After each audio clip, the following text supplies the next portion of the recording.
เมยสงครามเมื่อได้เป็นวันที่20เหลือนธันวาคมที่6ปี2526ในตอนได้ข่าวใส่หมอหอมมีข่าว3ตอน3เมืองค่ะได้เป็นข่าวเฟิงเป็นตีเมืองราชาเมืองแขและเมืองอเมริกาอ่อนตั้งเปิ้นได้ก่อเฮาค่ะมาถ่อมด้วยข่าวเงาดีเมืองราชาอ่อนตั้งเนี่ยค่ะก้นวานเขาอ่อนกันตกอกตกใจเปิงเป็นฝนล้ำในเมอเหลียวในละลายปื้นตีในเมืองหลวงของราชาค่ะก่อหบทบยาเปิงเป็นอันไหนวายหลังเสถูกยายูเครนปล่อยโตรนเนี่ยเปิดตึกใส่ห้องของน้ำมันปอกำใหญ่ตีสุดตีในเว้งหลวงมอสโกเมื่อวันที่18เดือนธันวาคมที่6ปี2026ตีป่นมานั่นในลวงตั้งเงาหงาอันให้ไทยเป็นมาฝนสีลำในได้ก่อไหนอันเป็นโตรนตั้งนำตั้งหลายของยูเครนเนี่ยค่ะจางลัดผ่านเคิงแห่กลางเพตั้งกลางหาวของราชาเสียก็เขาปึดตึกใส่โค้งถวงน้ำมันอันมีไว้อยู่ดีตั้งปอดเจ่งจานวันออกเว้งหลงมอสโกค่ะถึงดีมีหลวงพงแตกเนาะทางเก็บน้ำมันอันใหญ่ลงนั่นก็ไหลลูกก้อยกว่าไฟลูกไม้หนังหาวแห้งกวนไฟปงขึ้นเหนือท้องฟ้าซัมบซัมปอเต็มลงกับเสียงจึงเฮาหันตีในแคบหางในเหย้าจังไหนเขา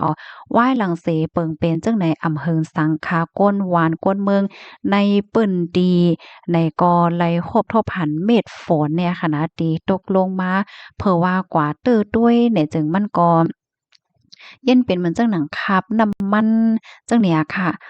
มันก็ตกใส่เสื้อผ้าเสื้อโคกาว่าผ้าเคินว่าจ้อมเซ็นตาสายตั้งและจังเนี่ยเป็นข้อยสีลำในซัมปอเต็มกว่าเสียงหมดเนี่ยค่ะก้นวันก้นเมืองเขาเนี่ยก็อ่อนกันตกอกตกใจโกว่ามันเนี่ยมีปลาสารเคมีรอไว้ให้ก่อจังเตึกเคิกต่อป้ายอยู่หลีตึกเคิกต่อหลอดลมโคยจ่ายไหลเจ้าในเนี่ยค่ะ ข้าวยำสืบมาในตั้งฝ่ายภูมิพลพรเขาเนี่ยก็ไล่ออกมาหมอกลาดค่ะเนาะเปิดตารถย่อมหลวงตกอกตกใจของก้นหวานก้นเมืองเขานั่นค่ะนะว่ามันเป็นอีสางเนี่ยค่ะว่ามันไล่เป็นย้อนก็เปอว่าเปิงเป็นอันใดแหวก็ฝนน้ำมันลิบตกลงมากำซือจอมหนังอันเปิ้นแพ่แช่กันน่ะซื้อตรงก้นว่าสังว่าเจ้าได้แน่เนาะก้อยกายอมรับว่ามันก็เป็น ฝนฝนจ้อมสภาวะที่ตกลงมาแหวก็มันก็มีลองล่อแลกันป้าไอ้กวนที่มันปงขึ้นกว่าเหนือต้องฟ้านั่นเฮ็ดจังได๋นั่นน่ะก้อยกะว่าจังหือก็ย่อค่ะเนาะว่านั่นเสตาน่ะอยู่ดีผู้ใหญ่ก้นหลงในปื้นที่ที่ก่อปันฟ้างเตื้นถึงบันก้นวันก้นเมืองค่ะว่าไฮไลต์สติไฮไลต์ปิกพักตูคู่เลี้ยงอย่าไปให้เสียวอายพ้องนำว่าสังว่าจังไหนเขาในเฮิรนไหล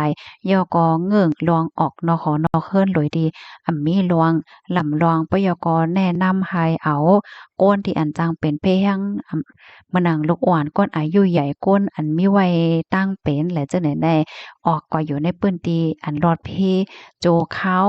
ปยก็เมอว่าก้นวันก้นเมืองดีกว่าไตเมินเน้อ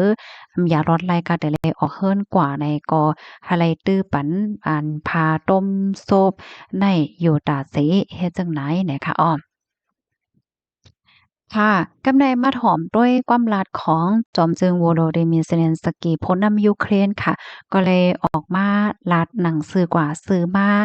ค่ะเนาะว่าเขาเนี่ยก็เลยเป็นก้นปึตึกสายนั่นน่ะเป็นรวงตอบแต้นขึ้นหนังเป็นถ้ำย้อนก็เปว่าราชาในกว่าปึตึกใส่เว้งลงเข็บเขาอ่อนตั้งเมื่อวงที่ป่นมาจิป่นปยก็ลาดถอยกว่ามา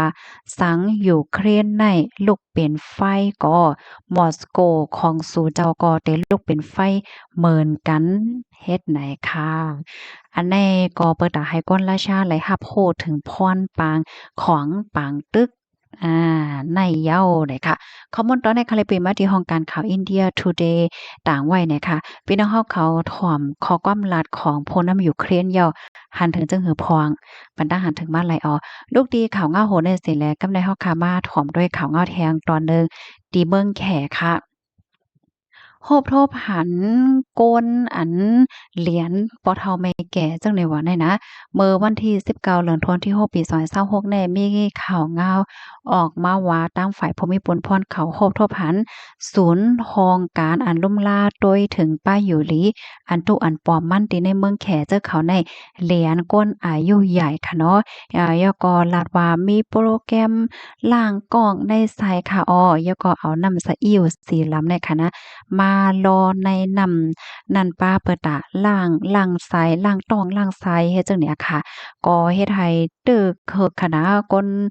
หวานก้นเมืองแหน่ซุมเงินจอมในหมอก10ล้านหยวนเพราะว่าสอนเงินไทยก็หมอก50ล้านบาทแหละจังได๋อะโมอันไหนค่ะก็เลยเปิ้นแผ่ออกมาไหว้หลังเสก้นในนาหอตอเฮิรนนางยิงก้อนหนึ่งอายุ60ปีค่ะเนาะก็เลยกว่าลาดนั่นขนาดเนาะมานั่งได้เลยเอาเงิน กว่าหมอก700,000หยวนโปะตรงเงินไทยก็3.4ล้านเนี่ยปันดีห้องการฝ่ายป้ายอยู่หลีอันไหนยก็มีกวนเหตุการณ์เขาก็ใจลอกลายสร้างร้องไว้ว่างใจลุ่มลาด้วยถึงเอาใจใส่ตองวันเกิดหนาเหมือนจังว่าบ่เอาใจก้นปะเฒ่าไม่แก่จังเนี้ยค่ะปยก็เฮ็ดให้ผู้อายุใหญ่เขาได้รับรองอุ่นอกอุ่นใจว่าสังว่าเฮ็ดจังได๋ถึงตีปะเฒ่าไม่แก่เขาเปิ้นก็ยอมซื้อคอร์ส ยอมจ่ายยุ่มยำเข้าเหี่ยวก็เฮ็ดจ้อมกว่าจังใดกำในเพราะว่าภูมิพลพรเขาเลยรับผู้อันในเย้าไล่ตองไล่ถามเสียวก็ไล่ผู้ว่าจมเจอเขาในมีแต่ปยก็มงจู้ก้นอายุใหญ่ที่อันเป็นก้นหมากก้น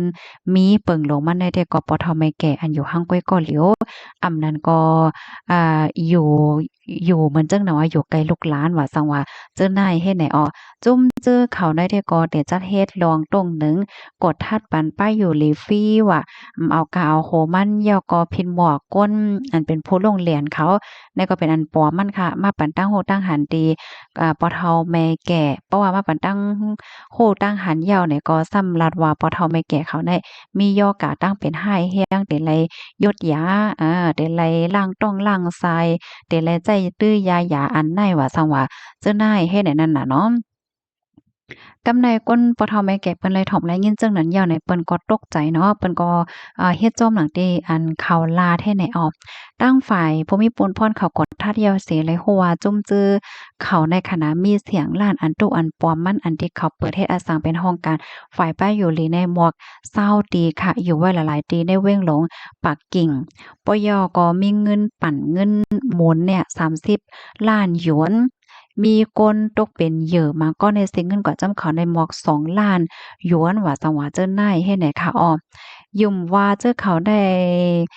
เหตุการณ์เป็นหมู่เป็นจุ้มเหี่ยวก็มีโรงเหรียญอันใหญ่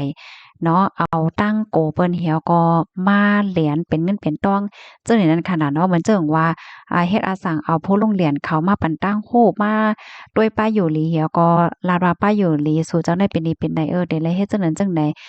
ฝ่ายหนึ่งก็เอาตื้อตั้งปทไม่แก่เปิ้นอยู่ห้างก้อยก็เหลียวอยู่ไกลลูกหลานบางเจ้าก็อยู่จำกันหลายก็อยู่ก้อยน่ะว่าซ้ำเหงาไลนังห้างก้อยว่าหังว่าเฮ็ดในเหี่ยวก็เขาก็เอาตื้อตั้งจึงไหนเสียก็เรียนที่ปทไม่แก่ว่าเฮ็ดจังไหนยาวไหนอ้อ ไล่ฮู้ว่าลองเฮ็ดตั้งสร้างเขาจังได๋ในเปิ้นก็ไม่อกไม่ใจเด้ๆนั่นน่ะเนาะหันถึงว่ามันจังเป็นเพเนี่ยค่ะมีก้นวันก้นเมืองอายุ60ปีขึ้นเนินในม3ปาก23ล้านก็เพราะว่าเอาส่วนเป็น6ปากมันว่าก็6ปากแล23%ของก้นตั้งเมืองเนี่ยค่ะปยก็เที่ยงม60%เนี่ยซ้ำเป็นผู้อายุใหญ่ที่อันอยู่ฮั่งกุ้ยก่อเหลียวอยู่ยานไกกันตั้งลูกหลานเฮ็ดจังเนี้ยค่ะก้นกวานเขาตั้งหนำตั้งหลายค่ะเนาะก็ใครตุกย้อนให้ผู้ใหญ่ก้นหลวงปองจึงเนี่ยลุ่มลาโดยถึงปันป้าลวงเหตุการณ์ป้ายมักมีลวงตรงหนึ่งฝ่ายป้าอยู่หลีป้าเจมส่วนลุ่มลาโดยถึงผู้อายุใหญ่แลจังไหนเสกำเปิดตาเฮกลางอำไฮมีลวงเหรียญจังไหนเทียงในอนาคตในเอาข้อมูลตอนในคาลิปปินมาดีของการข่าว SCMP ต่างไว้นะคะเพราะว่าเฮาค้ามาด้วยปานมือเหลียวในอันตู้อันปลอมว่าซังว่าจังไหนก็นำหนาค่ะเนาะพี่น้องเฮาค่ะลูกดีข่าวก้าวโหดได้เสแลกำได้เฮาค้ามาถ่อมด้วยข่าวเงาเทียงตัวหนึ่งค่ะอันนี้ก็เป็นตีวิ่งนิวยอร์กค่ะนะมีหลวงลามริมปึดยื้อเฮ็ดจังได๋เสแลมีโกนอ่อนกันเลียนปลายตั้งนำตั้งหลายเมื่อวันที่19เดือนธันวาคมปี2026เนี่ยมีข่าวเงาออกมาว่าไล่เกิดขึ้นเปิงเป็นมีหลวงปึดยื้อดีไทม์สแควร์กลางเว้งหลงนิวยอร์กค่ะที่ในเป็นที่แอลแลอันจื้อเสียงใหญ่ลือหลังที่นิวยอร์กเมืองอเมริกาลองตั้งมาในได้ก็เป็นกว่าเมื่อไหว้วัน3โมงไป40นาทีวันที่18เดือนธันวาคมที่ป่นมาจำหนังข่าวยามในเปิ้นตีโดยในกองถ่าย CCTV เสียก็เลยรวบรวมหันโพจ่ายที่มัน2เกาะเขาในก็ไล่ไปที่หิมห้อมตั้งแผนนั่นเสปยก็มีหลวงเปิดยื้อสายค่ะถึงตีก้นตั้งนำตั้งหลายออนกันแสนห้องเสียก็เลียนไปเอาตัวรอดทางไผทางมัน มีก้นและรับรองตั้งเจ็บเหี่ยวก็เอาตัวส่งกว่าที่ห้องยา1ก่อค่ะอยู่ที่ห้องการข่าว CPS เนี่ยก็เปิ้นภาวาก้นที่อันเฮ็ดในเป็นเซียนก้นหนุ่มอายุ17ปีไว้หลังนั่นก็ถุงยาที่ยอบก้มโตเสเอากว่าต้องทำลองตั้งไล่หอยย้อยยับมันไหนค่ะต้นต่ออันเฮ็ดให้เป็นจังไหนได้ก็คำพิษหม้อกันวงกลางจุ่ม2จุ่มเฮ็ดจังไหนอ๋อมีโพใต้อายุ26ปีก็นึงอันนั้นทำถูกยาถูกยาผ้าเตอดีคอจังไหนเนาะและรับรองตั้งเจ็บค่ะอ่อนตั้งดีก้นหนุ่มจ้ายอายุ17ปีได้มีหลวงเปิดยื้อใส่จุ้มเขาอะสังหวัดเจ้าในเฮ็ดไหนอ้ออ๋อค่ะลองตั้งลายโหยอยำมันแต่ก็อยู่ที่ภูมิปุนพรเขาในก็เดตองทำกดท่าแถวก็คับเคิงกว่าว่าได้ค่ะข้อมูลตัวในก็ค่ะเลยปิดมาที่ของการข่าว Workpoint ต่างไว้ว่าจังไหนค่ะพี่น้องเฮาเขาฮับถอมยาวหันเทินจึงหือพองค่ะเนาะก็ปันตั้งหันถึงบ้านเลยค่ะถอมกันอยู่ที่ไรตั้งไรพองเนี่ยค่ะเนาะฮับถอมยาวคอไรตอนไรที่ว่ามันแตกแรงเลยจังไหนเนาะก็ต้องถามมาเลยค่ะยินจมใหญ่นำข่าวเอามาส่งค่ะ